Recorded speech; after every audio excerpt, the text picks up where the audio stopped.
really anything in sales, there's a combination of what things you say in combination with how you say things. It's common in presenting, appointment setting, selling over the phone, and even door knocking to forget, as much as I harp on you remembering your script, to also pay special attention to how you say what you say. So when you're door knocking in context here, you need to make sure that you exhibit a personality or play a role of somebody who's enthusiastic, excited, has a personality that draws people inward to you or towards you, and you can make a connection with like that. If you don't practice these good behavioral types of strategies when you're rehearsing the script that you've got access to, it's going to fall flat-footed. People are going to kind of be suspicious of you. They're not going to let you in the door. Okay. So when we're door knocking, a couple of things that work really well. I always, getting out of the car, wave towards the window. Okay. I let them know, hey, I'm coming. Even if I don't see them, they may be peeking out. They're going to be more obligated to meet me. And I'm already waving at them. So I look like somebody who's, not a threat, right? When I'm at the door, and if the door's open, I see them coming, I'm going to say, hey, what's the guy doing? I'm going to wave at them and try to make eye contact with them. If they peep their eye through the peephole, I'm waving at them, right? I want the first interaction of them dealing with me to be positive, that I'm not a threat. That's really what I'm trying to exhibit when I'm at the door. I'm 6 foot. All right. I'm not small. I'm a big dude. I don't want to be all up in their face. Right. So when I see them, I want to be like, hey, I'm not a threat. I'm a nice guy. Really, answer the door. So you want to make sure, think about your delivery and ask yourself, are you coming off in that kind of disarming demeanor that people will be comfortable with you? Right. And when they open the door, I'm looking them square in the eye and I'm smiling. And it may seem kind of synthetic here or fake, but I'm in kind of a character, I guess I would put it. And I'm like fast on my feet. I'm not over the top, but I'm light. I'm looking them right in the eye. I'm talking upbeat like this. I'm smiling kind of as I talk. My eyes are wider, because I think the wider your eyes are, I'm not like that, but I'm talking like this. So I look happy. I think when your eyes are open a little more, you look more relaxed, I think, or believable.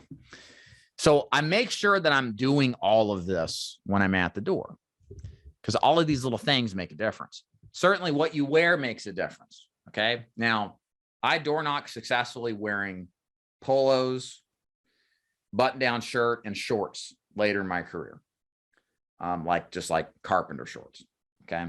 Nothing, not like any Jinkos, if you guys remember those back in the day when I was a kid, nothing like that.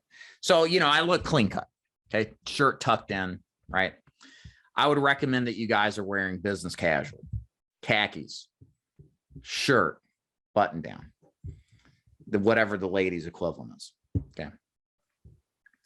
And just don't give people a reason to judge you unfairly.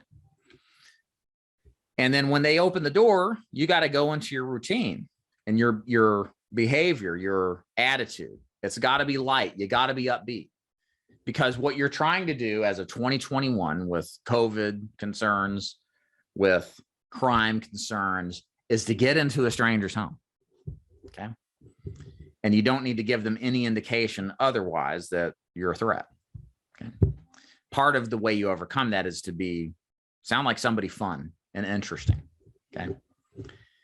And my advice to you, if you don't know you're sure, and I'm an introvert, guys, like I'm normally like, I had to learn all this stuff through trial and error. And if you want some honest feedback on how you sound, I'll be happy to tell you, because again, if you don't get that delivery down, it just kind of falls flat. So that's important.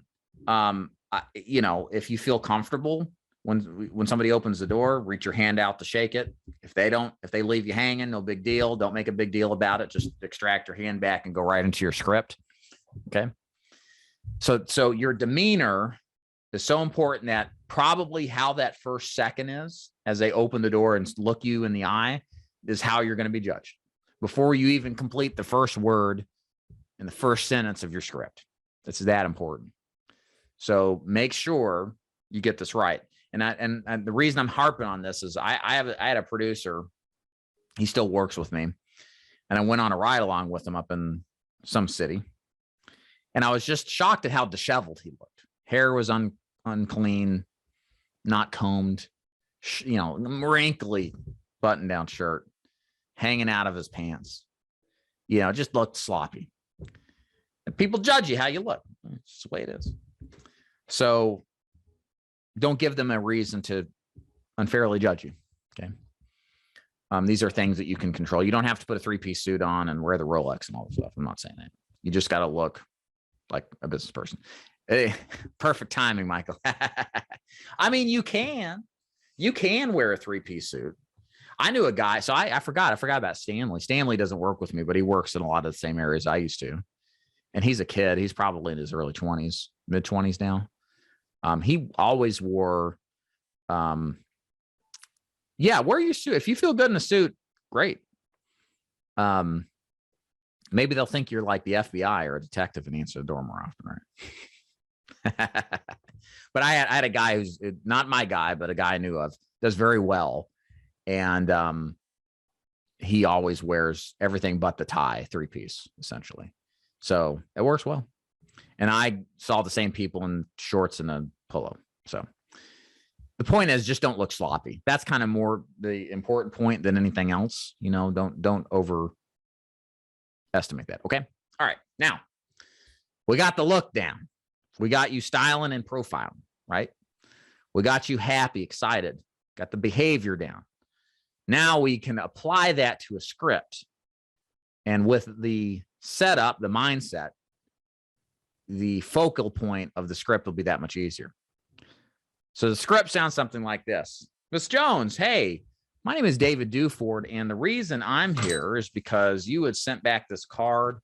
You had requested, signed right here, you had requested this information about our new state-regulated final expense programs. And the reason I'm here is because it's my job to deliver this information you requested. I was between appointments, figured I'd drop by for 5 minutes to show you how this works, and wondered if you'd like to sit out on the porch to discuss or if I could come in. That's it. That's all you say. Couple of things important. Number one, I show them the card.